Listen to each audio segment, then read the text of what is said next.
Ulf von Lilienfeld-Toal et Stefan Ruenzi proposent dans un article récent publié dans le Journal Finance une étude sur la relation entre la détention d'actions par le PDG ou encore CEO et les performances boursières du titre. Ils montrent qu'une stratégie d'investissement fondée sur une information publique, à savoir l'importance de la participation du CEO dans le capital de l'entreprise, peut générer des rendements anormaux annuels de l'ordre de 4 à 10%. Le résultat apparaît surprenant tant l'information de base est facile à obtenir. Il plaiderait pour une forme d'inefficience, relativement forte d'ailleurs, des marchés boursiers. Les auteurs ne ferment pas la porte à ce type d'explication, mais ils préfèrent envisager une explication plus subtile. Les rendements anormaux peuvent subsister si l'équilibre des prix sur le marché boursier provient d'un processus plus complexe qui tient compte de la dynamique des comportements des différents acteurs sur le marché. Des modèles récents recourant à la théorie des jeux en fournissent le soubassement. Von Lilienfeld-Toal et Ruenzi procèdent de la manière suivante. Ils retiennent l'ensemble des titres cotés pour lesquels la participation du CEO dans le capital excède un certain seuil, par exemple 10% des actions. Ils constituent, à partir de ces titres, un portefeuille qui est détenu pendant une durée d'1 mois. Ils mesurent alors la performance dégagée. Enfin, à partir des rentabilités mensuelles, est estimée une rentabilité anormale pour cette stratégie, c'est-à-dire une rentabilité en excès du taux sans risque et des primes de risque habituellement calculées. Une autre façon de mettre en avant des rendements anormaux a consisté non seulement à acheter les titres à forte participation du PDG, mais aussi à vendre simultanément les titres à faible participation, d'ailleurs le plus souvent à participation nulle. Le rendement anormal mesuré traduit alors l'effet d'une participation forte par rapport à l'absence de participation. L'échantillon a été composé à partir de l'ensemble des actions américaines figurant dans le fichier de la base de données CRSP. Le plus difficile a été d'obtenir des informations fiables sur la participation des CEO au capital des entreprises qu'ils dirigent. Les auteurs ont combiné différentes sources, en commençant par la plus fiable. Ici, le fichier construit par Douglas à partir d'informations recueillies à la main, puis en incorporant successivement différentes bases de données commerciales comme ExecuComp, SEC Disclosure et Thomson Insider Filings. La période couverte va de janvier 1988 à juin 2010. La rentabilité mensuelle anormale d'une stratégie I est estimée à travers le coefficient alpha I du modèle à 4 facteurs de Carhart. La stratégie de comparaison B est soit la détention de l'actif sans risque, si seules les entreprises à forte participation sont prises en compte, soit la rentabilité d'une stratégie contenant des portefeuilles à faible participation. Le modèle de régression est estimé sur des données mensuelles. Les valeurs des 4 facteurs proviennent du site internet de Kenneth French. Nous reprenons ici quelques-uns des très nombreux résultats fournis par von Lilienfeld-Toal et Ruenzi. Mais ils sont tous convergents. Quelle que soit la mesure retenue, portefeuille équipondéré ou portefeuille pondéré suivant les valeurs boursières, les coefficients alpha sont significativement positifs de l'ordre de 0,3 à 0,5% par mois, soit entre 3,7 et 6,2% par an. Les résultats sont du même ordre quand la stratégie combine des positions longues et courtes. Il n'est pas évident que le modèle de Carhart contrôle les effets de tous les facteurs sur la rentabilité boursière. Pour compléter leurs résultats, les auteurs ont recours au modèle de Brennan, Shordia et Subramanian, qui exprime la rentabilité d'un titre en fonction d'un certain nombre de facteurs. Ils incluent, de plus, deux variables muettes. L'une, DMID, qui prend la valeur 1 si l'entreprise a une participation de son CEO au capital qui le situe dans la médiane, dans une proportion allant de 60 à 80% au centre de la distribution. Et l'autre, DTOP, prenant la valeur 1 si la participation du CEO la situe dans les valeurs les plus fortes, soit au top de la distribution. Deux techniques ont été utilisées pour estimer les coefficients. D'un côté, une régression en panel, et d'un autre, l'approche assez standard dans la littérature financière, dite de Fama et Macbeth. Les variables de contrôle utilisées dans les régressions que nous citons sont la taille, la croissance des actifs et des ventes, le logarithme du ratio book to market, une variable muette pour les entreprises technologiques, le cours, le marché, en l'occurrence ici une variable muette représentant le Nasdaq, la performance passée du cours de l'action, la liquidité de ce titre. Il apparaît qu'appartenir aux 20% ou aux 10% des entreprises qui ont la participation la plus forte de leur CIO à leur capital est un facteur positif pour la performance boursière. Ici, sur ce tableau, respectivement 0,31 et 0,41% de plus. Le phénomène est marqué pour les participations les plus significatives. La première explication avancée à ce résultat surprenant est que les investisseurs ont bien conscience de cette rentabilité anormale, mais ne peuvent pas en tirer profit parce qu'ils souffrent de limites aux possibilités d'arbitrage. Coût trop élevé des transactions, difficulté de négociation de faible volume, volatilité trop forte au niveau des cours quotidiens. Une autre explication possible serait que l'essentiel de ces résultats serait dû à des petites entreprises opaques et pour lesquelles l'asymétrie d'information serait particulièrement grande.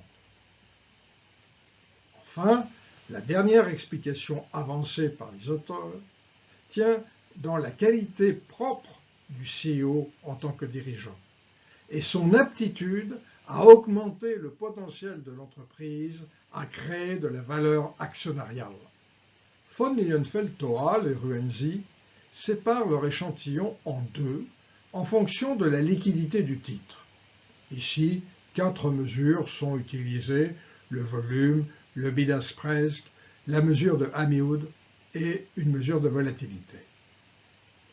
Ils calculent, comme précédemment, la rentabilité anormale alpha générée dans les deux cas par une stratégie d'investissement où sont achetés des titres dont le CEO détient une participation au capital supérieure à 10% et où sont vendus les titres où les dirigeants n'ont pas de participation.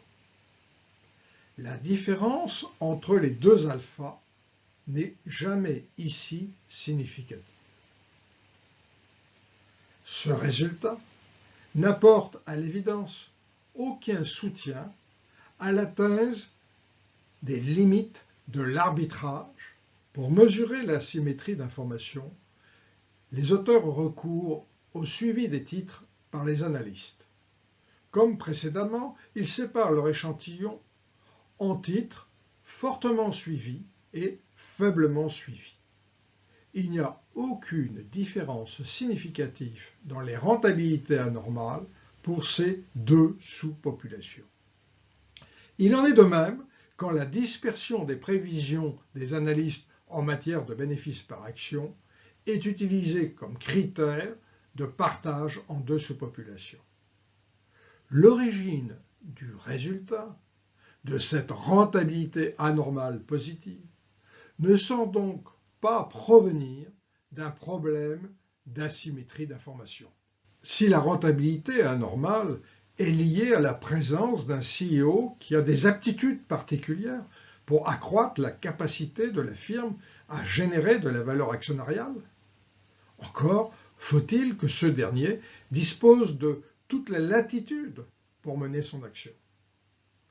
Von Lilienfeld, Toal et Ruenzi utilisent plusieurs variables associées au pouvoir discrétionnaire du CEO. Plus forte a été la croissance, plus libre est-il certainement de mener sa politique.